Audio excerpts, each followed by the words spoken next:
What's going on, everybody? The original Mako back with some more Gunfire Reborn content, and today we're going to be going through the top 5 blessings in the game, or spiritual remnants, whatever you want to call them.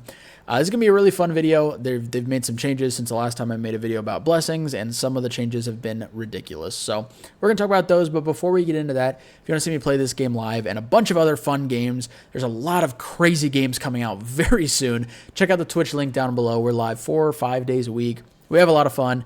There's a lot of really cool people over there. I think you guys would enjoy it. So come check that out. I would greatly appreciate it. That being said, let's go ahead and get into the tier list.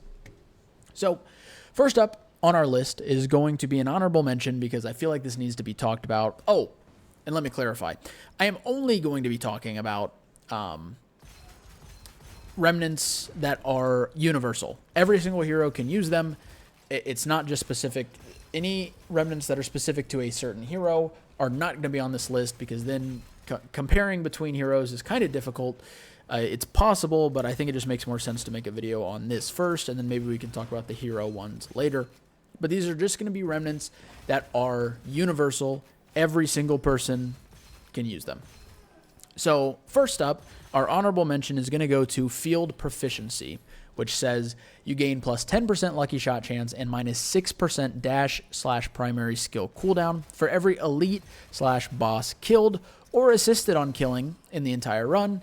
This goes up to 10 stacks. The reason that this is on the list as an honorable mention and not in the top 5 is because it says it goes up to 10 stacks.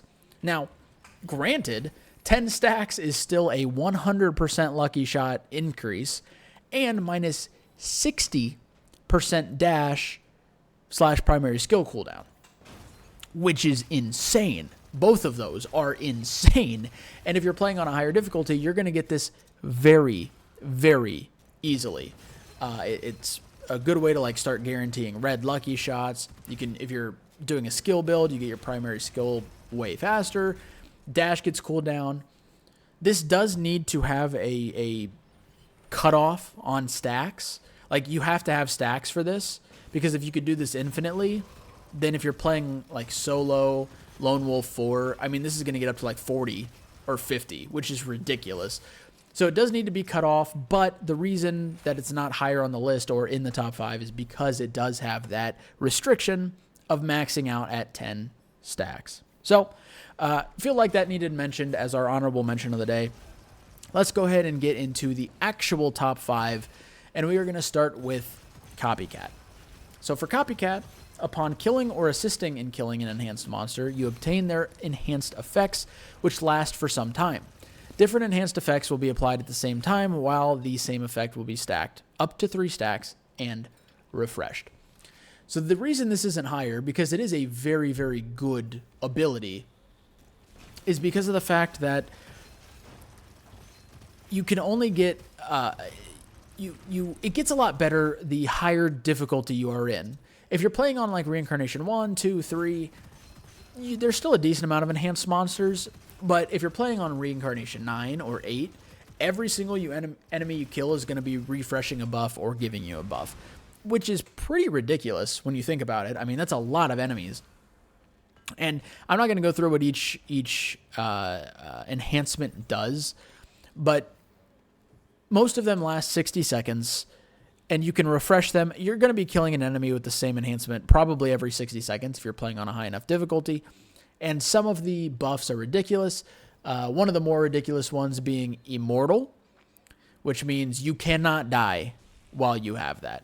Now, you can't stack it, but that one lasts for 15 seconds, and for those 15 seconds after you kill an Immortal enemy, you yourself cannot die, which is really, really good considering how many immortal enemies you'll probably kill throughout the run. So that's why Copycat's at number 5. Once again, if it wasn't for the fact that in early reincarnation levels it's not as good, it would be higher on this list, because getting all of these enhanced effects are just... it's insane how often you get them and how good some of them are. So Copycat gets the place at number 5 on our list. Next, we are going to move to number 4. Number 4 is going to be Fake Death. So upon taking lethal damage, you will not be knocked down immediately, but enter the Fake Death. Fake Death I guess. Killing an enemy will end the fake death mode, and you will be invincible for 3 seconds. The cooldown on this is 45 seconds. So, you do have, it's not just you get an extra res every 45 seconds. You do have to kill an enemy. I have I'd say like 95% of the time, I get this to proc, and I don't have any issues when it comes to like killing an enemy to get it to work. There are some scenarios where you're not going to have any enemies to kill, or you're not going to be able to kill, maybe it's like an elite that killed you, and you can't kill the elite fast enough. Whatever it is, there are some scenarios where this isn't as good. However, having essentially an extra res every 45 seconds is too good not to be on this list. It's not the most exciting. You're not going to be hitting insane damage numbers with it, but your runs are going to stay alive longer. If you have to use your paid res early for whatever reason, you get screwed, bad hitboxes, believe me, there's plenty of reasons you'd have to use a paid res, and you're like, I'm on an insane run. I really do not want to die and lose this run. This run is crazy. Whatever it is, fake death is a good way to help you have some backup plans if things go awry. So it would feel way too weird to not include fake death on this list, considering you get an extra res every 45 seconds for the most part. It's like I said, it's just not flashy, but it is really fun. If it was more flashy, it'd be higher on the list. If you didn't have to kill an enemy, it'd probably be higher on the list. But I think putting it at number 4 is a good spot for it. The top 3, 2 of them are pretty flashy, and one of them is just unbelievably useful. So I just don't think fake death can jump any of these. So speaking of which, let's go ahead and get into the top 3. And at number 3, we have counter violence. So you get +1 crit multiplier, and your weapon damage has a 50% chance to become a crit. So if you don't crit, there's a 50-50 shot that bullet is going to say, fuck it, let's crit anyway. Now, this is good on every single weapon in the game. I mean, explosive weapons that normally can't crit, now they can crit. The Tiger Cannon, yep, it crits. The Justice, yep, it crits. Weapons that can normally crit, an Angelic Aura, normally it can crit, but you're probably not hitting 100% headshot rate with that thing. So, on ones where you're not hitting it, the headshot, it crits. The Rainbow, instead of having to right-click and put a mark on an enemy's head and then left-click to make sure you're getting crits, instead, you just hold down left trigger, and half the time you're going to be hitting crit shots.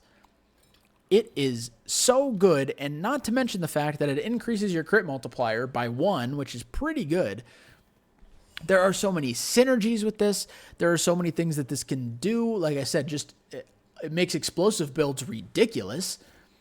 But there are a lot of scrolls that it works well with. I mean, this is just... There is never a situation, assuming you are doing weapon damage, where this is not useful. I mean, it is useful in every single scenario at all times. I mean, the only time it's maybe not is if you're doing a talisman run. And even then, there are still scenarios where the talisman doesn't hit the head and doesn't crit. So, like, it still has uses in those runs where you wouldn't think so. So, I think this has to be 3. I mean, the top 3 here are all... Well, I shouldn't say this. Number 3 and number 2 are pretty close to being able to be flipped around.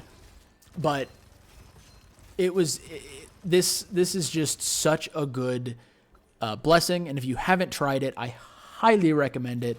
I think it shines brightest in an explosive build. Like use the Tiger and take a rocket, Tiger Cannon or Justice, and just let that bad boy sing. You get all the crit synergies that you would normally get with a different weapon with the Tiger. It is just so good, and I can't recommend you trying this enough. So that's counter violence at number 3. Next, let's go ahead and go to number 2, which is Ultimate Gambler. You can refresh all available ascensions once per goblet. It's simple, it's easy, but it is ridiculous. I mean, 90, okay, maybe not 90. Well, almost every single run, you end up building around ascensions, right? I mean, the Ascensions are essentially the different ways you can build your character. And if you go into a run and you're like, all right, here we are, we're on the Panda, and I'm getting ready to do some insane stuff with a pistol, with a Scorching Rounds. I'm about to farm this blue tree with the Ascensions, and it's going to be a great time. And then you go in and you're getting no blue tree, no blue tree, no blue tree. All of a sudden you get like 5 or 6 goblets throughout the run where you don't have a blue tree option. And then, yeah, you're still going to get a decent amount of them, but your run could have been so much better if you could have gotten more.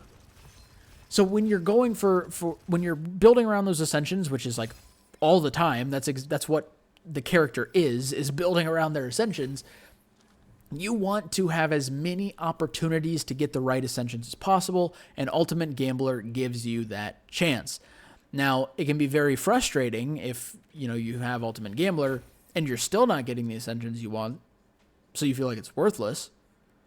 It can also be frustrating if you get Ultimate Gambler and you're getting all the Ascensions you want right away, but at least you have that backup option for if things aren't, the luck turns, the tables turn, the tides shift, whatever it may be. So Ultimate Gambler is such a central piece to trying to get a specific build or trying to build your character how you want, that it's too good and too universally good. Like, the only time it wouldn't be good is if you're doing a challenge like the one I did where I couldn't take fucking bedtime. Jesus Christ.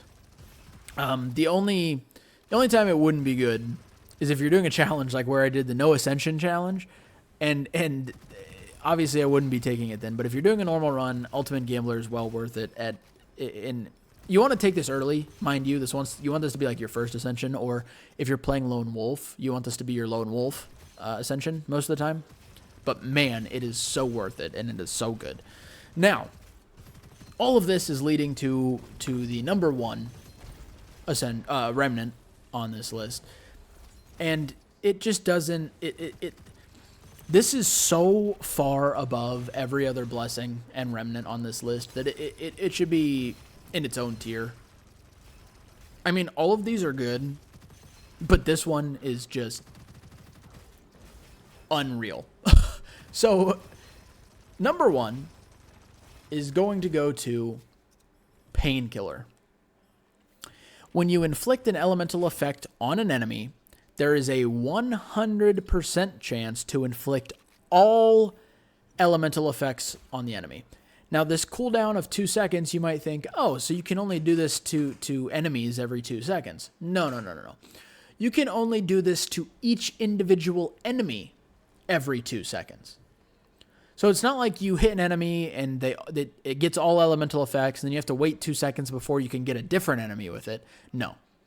You can do it to every single enemy, and then you can refresh those every 2 seconds. And on top of that, as if that's not enough, they said, here, let's cook some more. And they said, let's convert all negative elemental effects applied to the hero to bonuses with the opposite effects. So if you're burning, instead of taking damage over time, it will heal you. For shock, instead of increasing the amount of damage you take, it'll decrease the amount of damage you take. And if you're decayed, instead of slowing you down, it will increase your movement speed. If for some reason you haven't tried Painkiller, go ahead and load into the game right now. Click on the cat. Go to Reincarnation, whatever difficulty in Reincarnation you want. I'm not going to be picky. Refresh until you get Painkiller. And then have fun. Your grenade, every time your grenade hits an enemy, they are manipulated. They're taking miasma damage.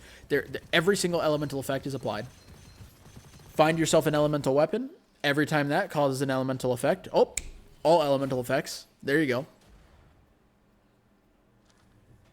It is so ridiculously powerful that it makes it a joke.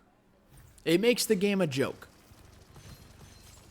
I have had to ban this in certain challenges. If you watched my Reincarnation 9 character challenge, I said I was only going to use it if it made sense with the character. And the only characters, there's one, maybe two, where it makes sense. One being the cat, because, I mean, the cat is literally an elemental character, so Painkiller makes sense. And then the fox, who's also pretty elemental with her fire damage. But even then, like, you can use it on any run, anytime. If you just find an elemental weapon, GG, you're good. It is so good. It is so ridiculously good. And it only costs 90, by the way, which I haven't really talked about costs in this because that's not really a big deal for most people. You have so much soul essence.